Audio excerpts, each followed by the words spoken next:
अस्सलाम वालेकुम। मलकवाल से सकलैन साहब की रिपोर्ट। फैसला अवाम करे, पाकिस्तानी अवाम को ग़ुलामी चाहिए या खुददारी। इमरान खान ने आखिरी बाल में ग़ुलाम लीडरों को नंगा कर दिया और नाकाम कर दिया।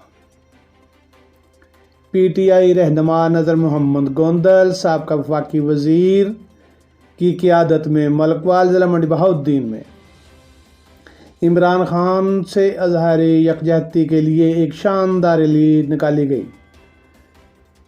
जिसमें मुकामी PTI रहनुमाओं राजा खुर्रम नवाज, नदीम अफजल वैस, असगर डाड, बिलाल नियाज़ी की क़ियादत में लोगों की कसीर तादाद ने शिरकत की।